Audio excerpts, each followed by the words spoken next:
Episode 5, final episode, the 8th day, which was the naming ceremony, was on a Friday. Every corner of Faith's house was filled with people. Faith was overjoyed to see many of her family members, friends, and even her in-laws, who had become closer to her.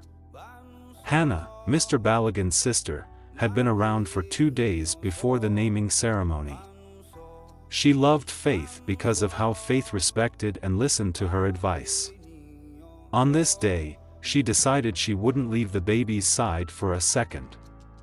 "I will be with the child," she told Faith, just to prevent different hands from carrying her. "We don't know who is who." Faith, being a prayerful person, didn't believe in things like that. Back at Mr. Balogun's first wife's house, they were also preparing food in excess. It was time for Mr. Balogun to leave the house and come to Faith.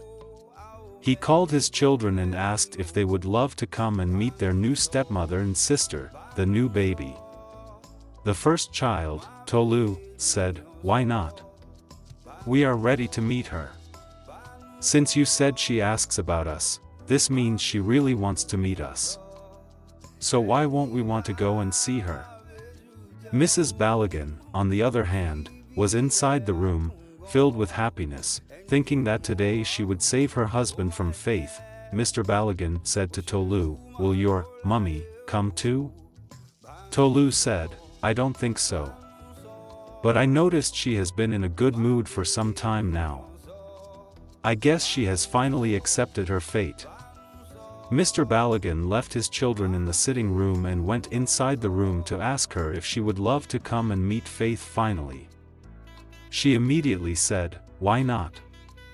Because I am fighting with the mother doesn't mean I should not go and see my stepdaughter, the newborn baby." Mr. Balogun was shocked to hear this and was kind of worried about her sudden change. He shook it off and said to himself, maybe she has finally come back to her senses. He said, "Okay, dear, we will be leaving in the next 1 hour 15 minutes. Please get prepared." He left the room and came outside to check on the people cooking. He greeted them and said, "We will be leaving in the next 1 hour 15 minutes. Back at Faith's house, Faith had already prepared herself. She took the baby from Hannah and carried her on her leg. She placed her hands on the baby and blessed the child, saying, "This day, 8 days ago, you came to the world. Now the world has come to celebrate you today. So shall you be celebrated all the days of your life." She prayed for herself too and then nursed the baby, breastfed her. It was 1 hour 15 minutes already. Everyone was ready back in Mr. Balogun's house. They chartered a big bus that would take them to and fro. Mr. Balogun and his family took their Sienna car, and they were already on the next street when Mrs. Balogun suddenly remembered that the bag where the thing her mother gave her was not the one she carried. She exclaimed, please wait, I left something at home." She alighted and went back home to get it. She came back to the bus in the next 5 minutes. When they got to Faith's house, she asked, "Is this the place?" Mr. Balogun said, "Yes, it is." She asked, "Why is it so beautiful and spacious than ours?" Mr. Balogun waved it off and pretended like he didn't hear her because he knew she was trying to cause a problem at that moment. They all went into the compound. Faith was still inside the room, unaware that her husband and his family were already outside. Mr. Balogun's remaining siblings came from inside the room. They had gotten there 20 minutes before Mr. Balogun came. They all exchanged greetings. The children were happy to see their aunts and uncles. Mr. Balogun went into the house, leaving them outside where the occasion would take place.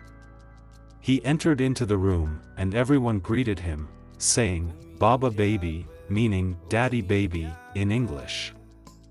Faith heard his voice from inside the room and immediately came outside. She gave the baby back to Hannah, Mr. Balogun's sister, and hugged him, saying, "I have really missed you, you ought to have come since morning now." As she was talking, he cut her off and said, "Guess what?" She said, "What is it?" He said again, "Guess what," this time with a smile. She said, "Mummy Tolu is here." He said, "Yes, they are all outside." Immediately, she composed herself and became scared all of a sudden. Mr. Balogun noticed the change in her look and said, "I know what you are thinking, don't even worry about it at all. Everything is fine." She asked calmly, "Are you sure?" He said, "Yes, I am certain. Everything is fine." He said, "Come, let's go outside." She went with him, and they got outside. The children were still talking with their uncles and aunts when Mr. Balogun said, "My children, meet Faith, Faith, meet my children." Immediately they saw her, they all stood up and said, "Hello, Ma, how are you doing?" Faith spoke to them in a very calm tone. Tolu, the eldest, whispered to his dad, saying, "Daddy, she is very beautiful." Mr. Balogun smiled and said, "Where is your mother?" He said, "She is coming, she went to organize the food." He raised his eyes and saw her coming and called on her, "Mummy Tolu, please come." She said, "Please, I am very busy now." She had seen a lady standing with them but wasn't sure if she was Faith. Mr. Balogun continued, "Please, just leave that for now and come." She came, and he said, "Mummy Tolu, this is Faith, the lady I told you about."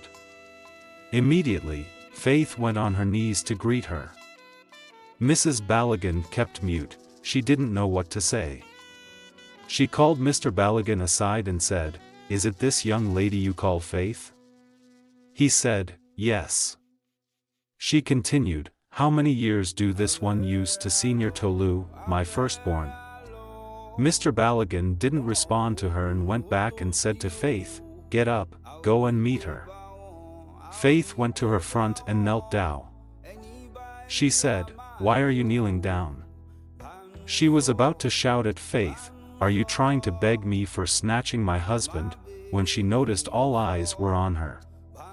She said to Faith, "Get up, it is fine, I am Mummy Tolu," and asked, "You are Faith, right?" Faith said, "Yes, Ma." She said, "Okay," and left her presence. Faith walked back to Mr. Balogun's children, and they spoke a bit before she went back inside. Mr. Balogun was sitting with his siblings, having a brief talk when they heard a shout from inside, saying, "Don't touch her, don't touch her."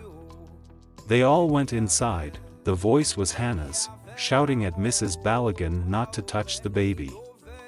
They calmed Hannah down and said, "Let her touch her now, at least, she can't do anything bad while everyone is standing here." Mrs. Balogun didn't touch the baby was not the target, and this time, she hadn't applied the stuff on her palm. The ceremony started at about 4 p.m. Mrs. Balogun thought to herself, "This is the right time." She carried her bag and asked one of the cooks in the occasion where the bathroom was. She went to the bathroom and applied it on her palm. The stuff was warm, she came outside and sat like nothing happened. Not knowing her mother gave her what will kill Faith, not what will make her leave her husband, when the baby had been named and it was time for offering for the baby. She walked to Faith and patted her on the shoulder. Everyone thought it was a normal thing. The ceremony ended, and the majority had left, leaving only the family members. Mrs. Balogun said to her children, "It's time for us to go home." She was happy that her plan was finally executed. Mrs. Balogun left with her children, but Mr. Balogun stayed back to spend some few days with Faith. Faith carried her baby, placing the baby's head on the same spot Mrs. Balogun patted her.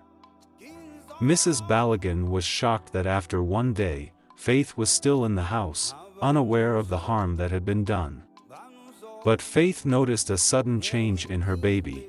Her baby's body temperature was high, she felt it was a normal baby sickness. She breastfed the baby and decided to take her to the hospital the next day.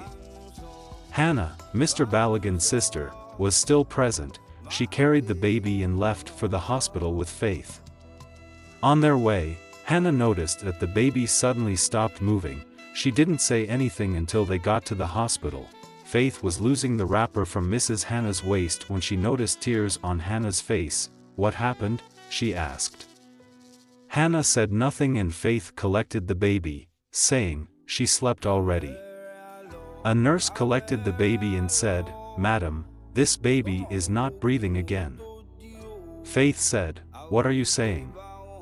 She said again, "Madam, this baby is dead." Faith fell to the ground.